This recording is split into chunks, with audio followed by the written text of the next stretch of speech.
Veja, se as pessoas não fizessem isso, infelizmente vocês não teriam um emprego. Bem, há muita verdade nisso, Martin. Deixa eu te falar. Este caso acontece na Tasmânia, Austrália, no dia 28 de abril de 1996. Martin Bryant, de 28 anos, nasceu em Hobart em 7 de maio de 1967. Desde jovem, Martin mostrava sinais de que era diferente. Ele cresceu em um lar normal e amoroso. Apesar disso, Martin rejeitava o carinho físico dos pais e não parecia querer criar laços com eles. Ele costumava se isolar, um problema que ficou mais evidente quando entrou na escola. Ele demorou a falar, tinha dificuldade em fazer amigos e era frequentemente agressivo. Em agosto de 1977, ele foi suspenso da escola primária de Newtown. Após a suspensão, ele foi avaliado no Centro de Diagnóstico de Hobart. Foi nessa avaliação que Martin falou sobre machucar e torturar animais e que gostava de atormentar sua irmã. Aos 10 anos, Martin foi hospitalizado. Brincando com fogos de artifício, ele se queimou gravemente. Eu quebrei o graveto tentando sair, mas não consegui e ele fez um buraco no meu jeans. Vai brincar com bombinha de novo? Sim, Você não acha que aprendeu uma lição com isso? sim, mas ainda estou testando eles. Existem alguns registros do comportamento de Martin durante o tempo dele na escola. Esses registros mencionam furtos, explosões de violência e o tormento de crianças vulneráveis. Foi observado que ele gostava de provocar essas crianças e sentia muito prazer com o desconforto delas. Nesse período, acreditava-se que ele era hiperativo e Martin foi colocado sob medicação. No entanto, Martin diria mais tarde que a grande maioria de suas lembranças da escola são de estar sozinho, ser ignorado pelas outras crianças, ser brutalmente intimidado e sentir medo de ir para a escola. Em casa, Martin também era difícil. O pai dele tentou várias vezes torná-lo normal. Quando Martin tinha 14 anos, seu pai lhe deu uma espingarda de ar comprimido. Com a nova espingarda de ar comprimido, Martin se escondia no riacho ao lado de casa e atirava nos carros que passavam. Ele também gastava muito tempo atirando em pássaros. Se ele conseguia acertar um pássaro, ele se aproximava da carcaça e disparava muitos outros tiros no animal. Martin foi avaliado e descobriram que ele tinha um quociente de inteligência de apenas 68 e que possuía a capacidade emocional e intelectual de alguém muito mais jovem do que ele. Também concluíram que ele poderia ser esquizofrênico. Ao sair da escola, Martin recebeu pensão por invalidez, pois foi considerado incapaz de trabalhar devido às suas limitações. Para ganhar um dinheiro extra, Martin fazia bicos para as pessoas, como jardinagem ou limpeza. Foi fazendo esses bicos que Martin conheceu uma mulher chamada Helen Harvey no ano de 1987. Helen herdou a fortuna da loteria Tattersall. Ela era uma mulher rica e tinha várias propriedades. Helen estava na casa dos 50 anos e era conhecida por ser uma mulher bastante excêntrica e isolada. Ela morava com a mãe em uma de suas mansões, que na época estava bastante deteriorada e o jardim precisava de cuidados. Helen contratou Martin para cuidar do jardim e fazer algumas limpezas básicas, mas, com o passar do tempo, os dois se tornaram muito próximos e desenvolveram uma forte amizade. Martin diria mais tarde que Helen foi sua única amiga de verdade. Em julho de 1990, a mãe de Helen morreu. Depois disso, Martin foi morar na mansão com ela. Dentro dessa mansão havia mais de 40 gatos e uma dúzia de cachorros. Os dois faziam viagens caras e gastavam muito dinheiro. Dinheiro já não era problema para Martin, mas ele continuava recebendo auxílio de invalidez. Para receber o dinheiro, Martin precisava ser avaliado por um profissional de saúde. Esse profissional de saúde observou isso. O pai dele o protege de qualquer situação que possa perturbá-lo pois ele ameaça violência o tempo todo. Martin me disse que gostaria de sair atirando nas pessoas. Permitir que Martin ficasse sem o controle dos pais seria perigoso. Helen costumava levar Martin para passear de carro. Em várias ocasiões, enquanto estava sentado no banco do passageiro, Martin agarrou o volante e o virou, fazendo o carro bater. Bater o carro de vez em quando não era problema, pois Helen tinha uma renda estável e alta do fundo patrimonial da família Adams. Um vendedor de carros disse lembrar de vender vários veículos para Helen.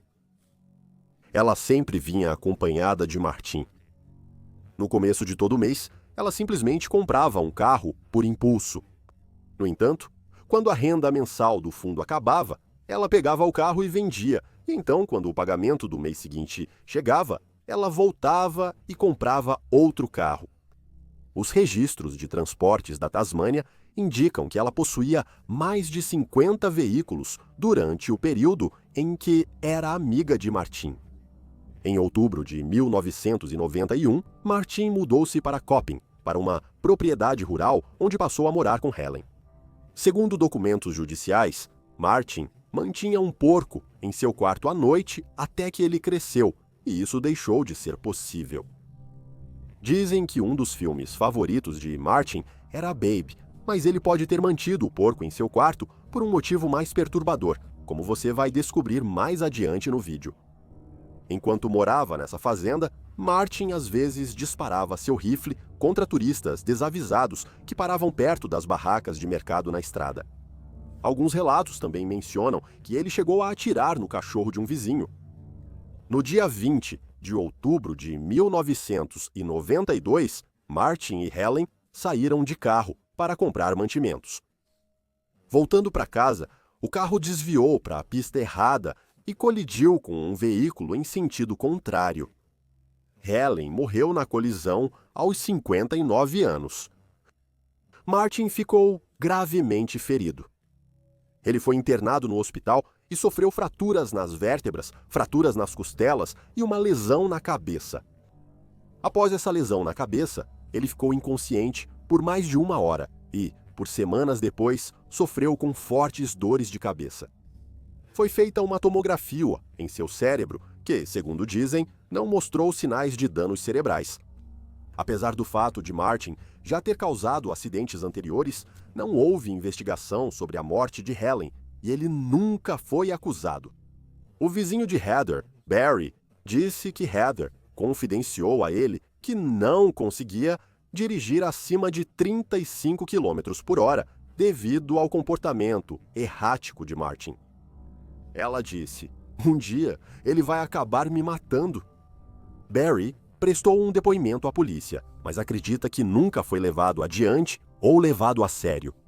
Ele também disse à polícia que Martin havia ameaçado atirar nele e em sua esposa. Ele também achava que Martin rondava sua propriedade à noite. Ele achava pegadas misteriosas em sua propriedade. Como resultado disso, Barry comprou uma arma caso Martin tentasse atacar sua família. Mas essa não seria a única morte estranha de alguém próximo a Martin. Após a morte de Helen, Martin herdou seus bens. Agora ele receberia os pagamentos do fundo fiduciário dela e suas propriedades. Antes de falecer, Helen havia incluído Martin em seu testamento e dado absolutamente tudo a ele. Martin agora era muito rico. Em 1993, o pai de Martin, Maurício, foi encontrado morto. O corpo dele foi achado em uma represa na propriedade da família após desaparecer de forma misteriosa. Um vizinho encontrou um bilhete preso à porta da frente da casa de fazenda que dizia: "Chame a polícia." Equipes de emergência iniciaram as buscas por Maurício na propriedade de 29 hectares. Foi observado que Martin estava na fazenda com os serviços de emergência e não estava levando o que estava acontecendo muito a sério. Dizem que ele tentou impressionar os policiais fazendo várias piadas sobre a situação. A polícia encontrou o corpo de Maurício de bruços com o cinto de mergulho pesado de Martin em volta do pescoço. uma nota e muito dinheiro foram achados em um carro próximo.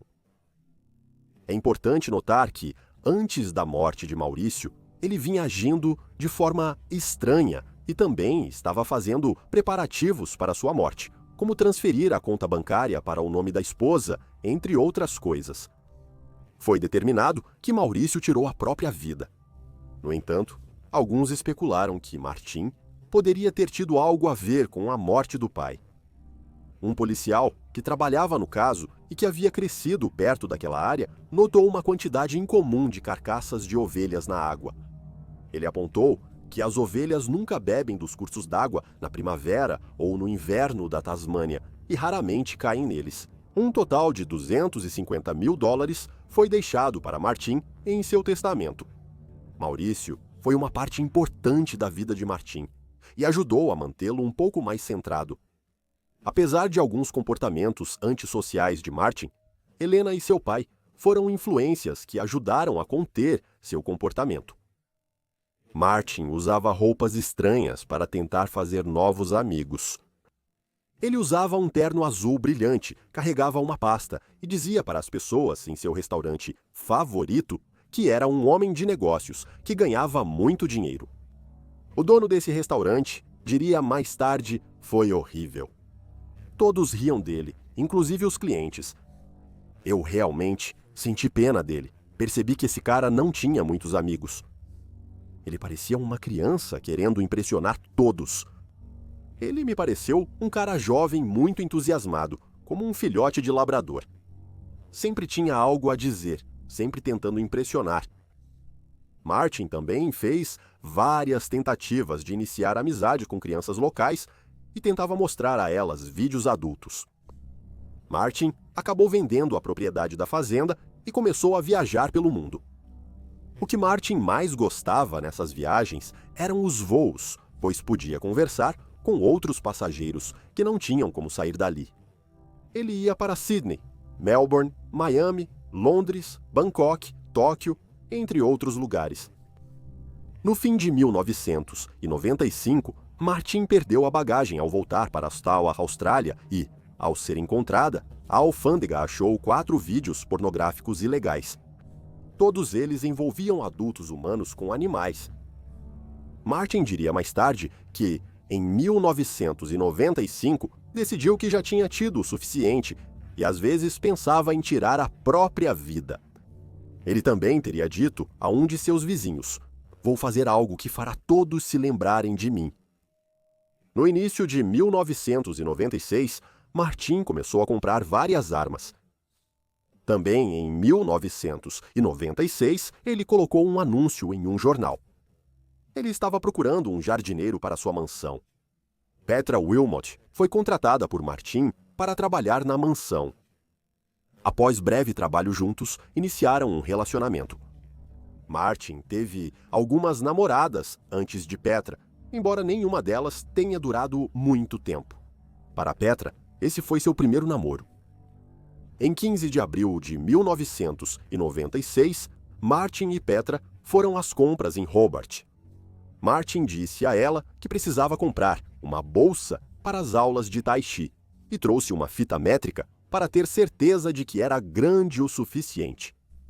Embora Martin, mais tarde, diria ao atendente da loja que precisava de alças fortes, pois a bolsa seria usada para carregar muita munição. E agora, chegamos ao dia 28 de abril de 1996. Martin, nesse dia, programou o despertador para as 6 da manhã.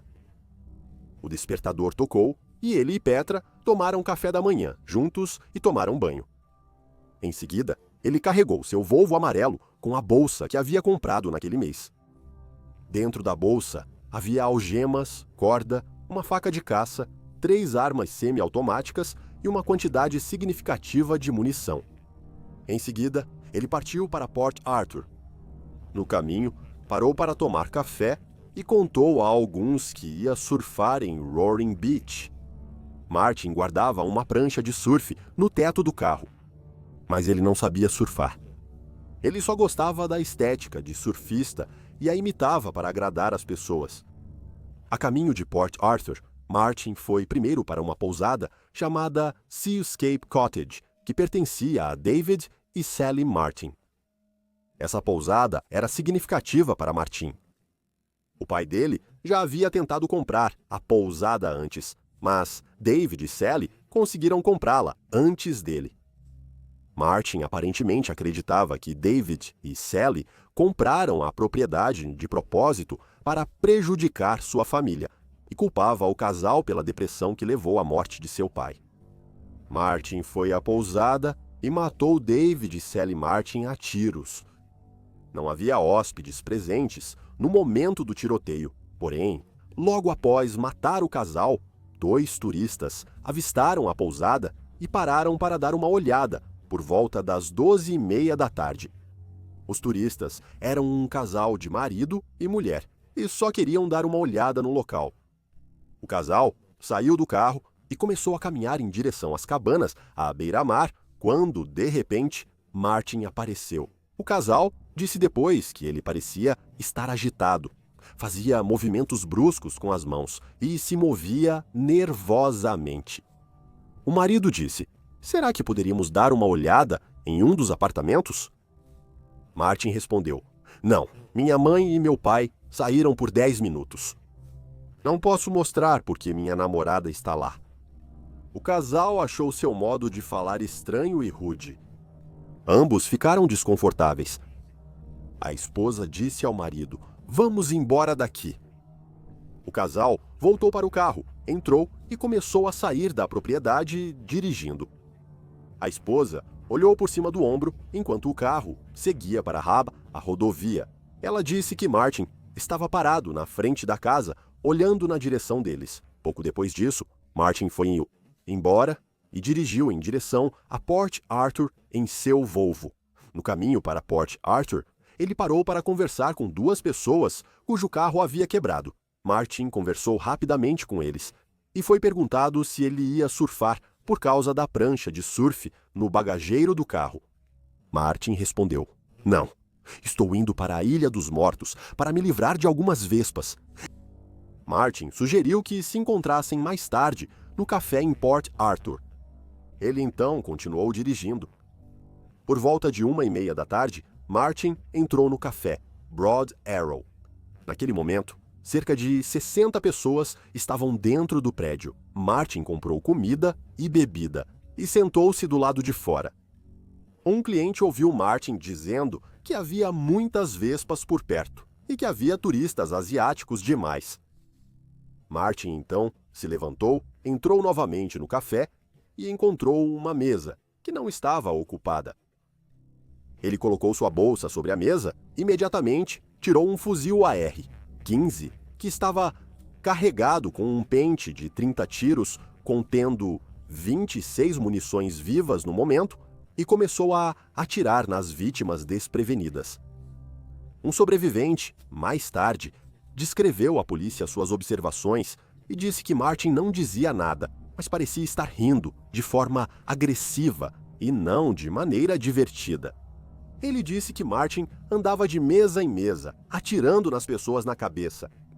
O ataque foi tão rápido que algumas das vítimas ainda estavam com talheres nas mãos.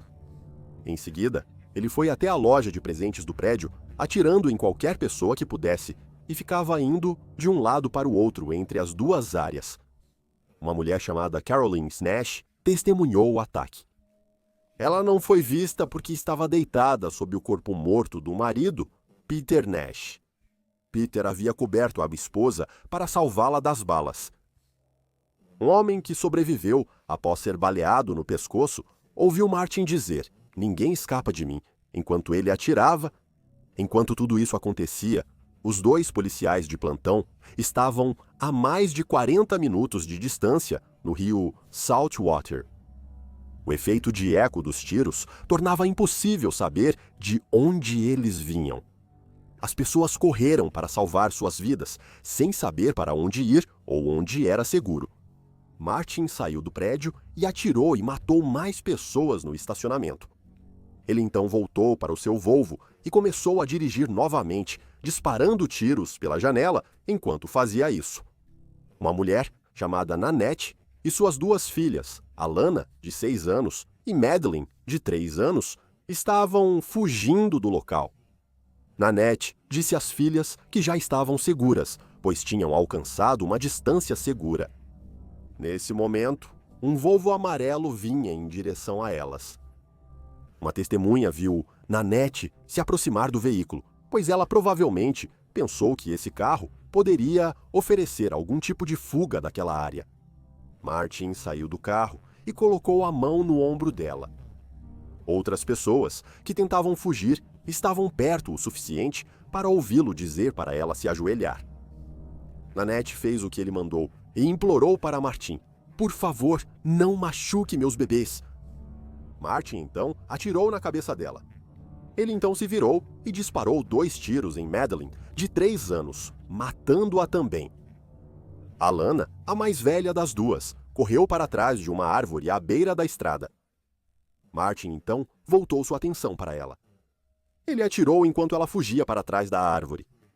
Martin, então, se aproximou de Alana e pressionou a arma com força em seu pescoço antes de disparar um tiro e matá-la também. Martin voltou ao veículo e seguiu para o 18 e na cabine de pedágio. Um BMW havia acabado de passar pelo pedágio quando o tiroteio começou.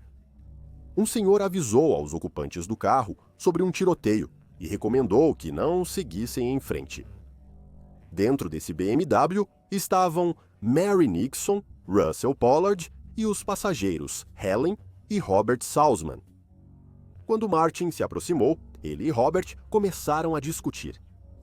Martin sacou seu rifle e atirou no peito dele.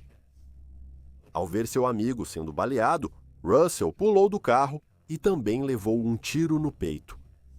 Martin então deu a volta no BMW e atirou tanto em Mary quanto em Helen, puxando-as para fora do carro. Martin transferiu munição, algemas, o rifle AR-15 e um galão de combustível para o BMW e partiu deixando seu Volvo para trás. Martin, agora em um BMW, dirigiu até um posto de gasolina. Lá, ele bloqueou um casal em um Toyota que tentava entrar na rodovia. Um homem chamado Glenn Pierce estava dirigindo o carro com sua namorada no banco do passageiro, Zoe Hall. Martin saiu e correu em direção ao carro, com o rifle na mão, tentando puxar Zoe para fora do carro. Glenn saiu e tentou impedi-lo, mas Martin levantou a arma e forçou Glenn a entrar no porta-malas da BMW, trancando-o lá dentro. Quando Zoe tentou escapar, Martin atirou no pescoço dela e a matou. Com Glenn no porta-malas, Martin dirigiu a BMW em alta velocidade pela rodovia e voltou para a pousada Seascape. No caminho, Martin atirou em carros que passavam. Quando Martin parou, outro carro passou. No carro, havia uma jovem e seu namorado. Quando ela se aproximou, percebeu um homem loiro parado perto da BMW, e esse era o Martin. Com a arma ao lado do corpo, ela achou que ele esperava eles passarem para atirar em coelhos ou outro animal. Ela diminuiu ainda mais a velocidade até ver Martin apontar a arma e disparar vários tiros. Uma das balas entrou em seu antebraço direito, praticamente destroçando seu antebraço. Apesar desse ferimento horrível, o casal conseguiu escapar. Martin continuou atirando nos carros que passavam. A polícia já havia sido notificada sobre o tiroteio em Port Arthur. Porém, após Martin atirar nos carros que passavam, descobriram sua localização e foram até as casas de campo Seascape. Depois de atirar em vários carros, Martin tirou Glenn do porta-malas, incendiou o BMW e levou Glenn para dentro da casa de hóspedes, algemando-o ao corrimão da escada. A polícia avançou e cercou a área, e um impasse se seguiu. Uma cena de horror em Port Arthur, Tasmânia, nesta noite. Até 25 pessoas foram mortas no pior massacre da história da Austrália. 15 pessoas ficaram feridas e o atirador, que impede a aproximação da polícia, mantém ao menos um refém. Segundo relatos, a maioria das vítimas eram turistas em visita à colônia penal de Port Arthur. A polícia tentou negociar com Martin por várias horas. Martin disse à polícia que tinha 3 reféns, mas só tinha um. A polícia acreditava que Davi e Sally ainda estavam vivos.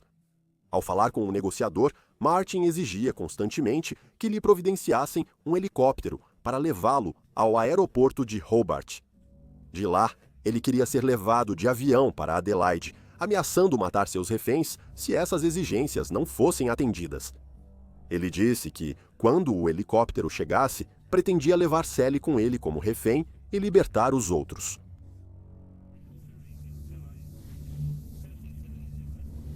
Adelaide é perfeita, parece férias no Havaí.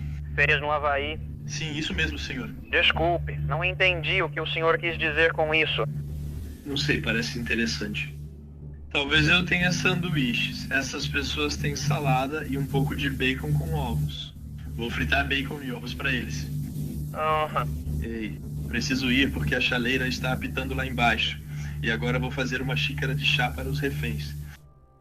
O impasse durou a noite toda e, exceto por uma pausa entre as 4 e 6 da manhã do dia 29 de abril, Martin continuou atirando nos policiais do prédio.